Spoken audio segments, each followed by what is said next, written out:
মিতালি মণ্ডল। আমার চ্যানেলে তোমাদের প্রত্যেককে স্বাগত জানাই।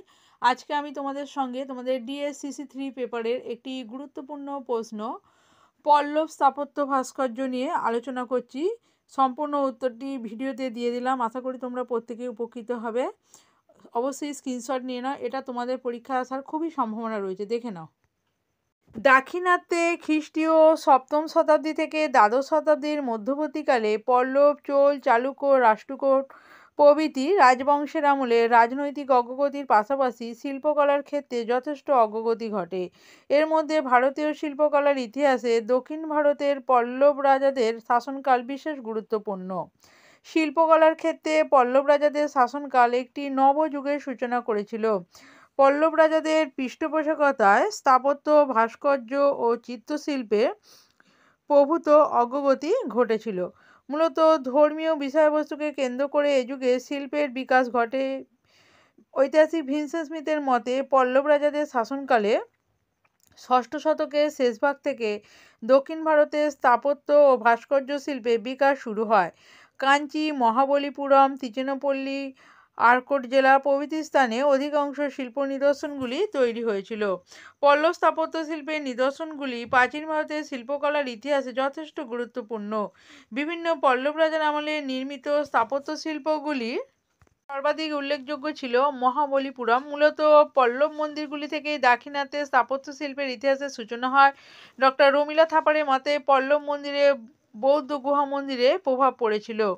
পল্লবদের স্থাপত্য রীতিতে দাবি শিল্প রীতিরও প্রভাব লক্ষ্য করা যায়। এর কয়েকটি বৈশিষ্ট্য হলো, প্রথমত এই শিল্পরীতিতে মন্দিরের উচ্চতা হতো পিরামিডের মতো, মন্দিরগুলি বহুতল বিশিষ্ট হতো, নিচের তলগুলি থেকে ওপরের তলগুলি ক্রমশ ক্ষুদ্র হয়ে যেত। দ্বিতীয়ত মন্দিরের সর্বনিম্ন তলায় থাকতো গর্ভগৃহ, তবে ওপরের প্রতিটি তলায় অনুরূপ গর্ভগৃহ থাকতো। তৃতীয়ত গর্ভগৃহের চারিদিকে চতুর্কোণ বেষ্টনী থাকতো, একে বলা হতো প্রদক্ষিণ পথ। মন্দিরের শীর্ষদেশ হতো গম্বুজাকৃতি বিশিষ্ট। চতুর্থত মূল মন্দিরের সাথে যুক্ত থাকত স্তম্ভযুক্ত হলঘর ও গোপুরম। পঞ্চমত পাহাড় কেটে মন্দির তৈরি হতো এবং মন্দিরের গায়ে ভাস্কর্যের কারুকার্য থাকত। স্বতন্ত্র মন্দির নির্মাণের প্রচলনই ছিল। পল্লব আমলের মন্দিরগুলিকে প্রধানত দুই ভাগে ভাগ করা যায়।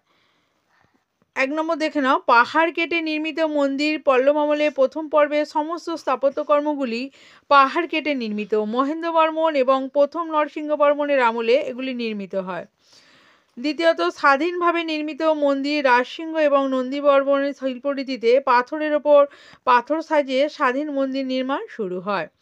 নেক্সট প্রায় দেখে নাও, পল্লব আমলের শিল্পরীতিকে মূলত চার ভাগে ভাগ করা যায়। এক নম্বর মহেন্দ্র শিল্পরীতি, দুই নরসিংহ বা মহামল্ল বা মামল্য শিল্পরীতি, তিন রাজসিংহ শিল্পরীতি, চার নন্দীবর্মন শিল্পরীতি। পল্লব যুগের শ্রেষ্ঠ নিদর্শনগুলি হল একেশ্বরনাথ মন্দির, ঐরাবতেশ্বর মন্দির, বৈকুণ্ঠ পেরুমাল মন্দির, কৈলাসনাথ মন্দির, মামল্লপুরমের তীর মন্দির, ত্রিপুরাকান্তরেশ্বর মন্দির, মহাবলীপুরমের সপ্তরথের মন্দির, মুক্তেশ্বর মন্দির ইত্যাদি। মহেন্দ্র বর্মনের আমলে পাহাড় কেটে গুহা মন্দির তৈরি হতো। মন্দিরের ছাদটি ধরে রাখত গোলাকার বা ত্রিকোণ স্তম্ভ।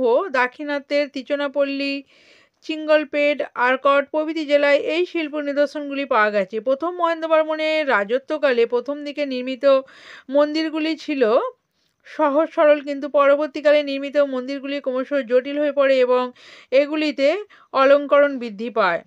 অনন্ত সায়নের মন্দির এর উদাহরণ। 50 ফুট উচ্চতা বিশিষ্ট চারতলা অনন্ত সায়ন মন্দিরটি বৌদ্ধ বিহারের অনুকরণে নির্মিত হয়।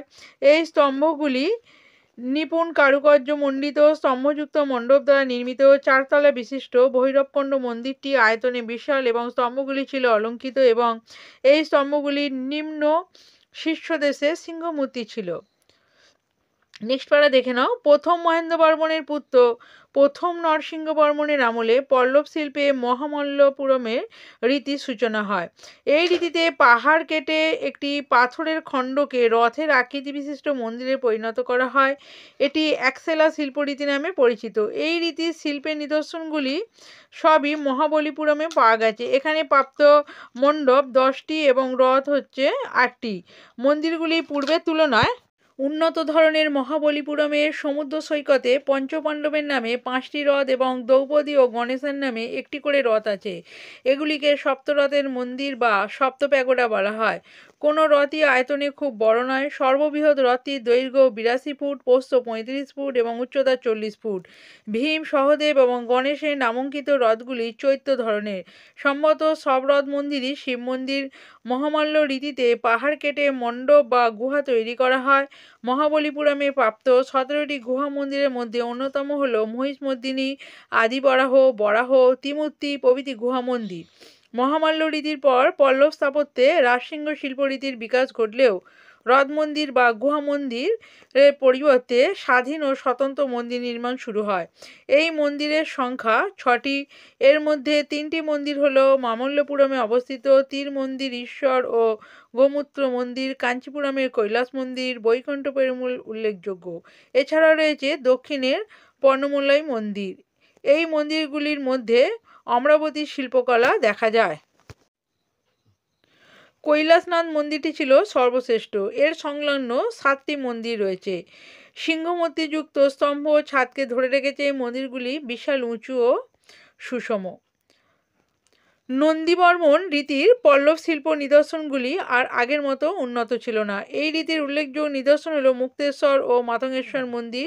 এই পর্বের মন্দিরগুলি আয়তনে ছোট এবং তাদের শৈল্পিক অবনতির ছাপ স্পষ্ট। এর পরবর্তীকালে অপরাজিত বর্মনের নিজস্ব শিল্পরীতির প্রবর্তন করলেও তার কোনো বিশেষ প্রভাব ছিল না। আজকের ভিডিওটি আমি এখানে শেষ করব। ভিডিওটি কেমন লাগলো অবশ্যই তোমরা জানিও। যদি ভিডিওটি ভালো লাগে অবশ্যই লাইক করো এবং চ্যানেলে নতুন হয়ে থাকলে এই ধরনের গুরুত্বপূর্ণ ভিডিও পেতে চ্যানেলটা সাবস্ক্রাইব করে রাখো। আজকে এই পর্যন্তই। ধন্যবাদ।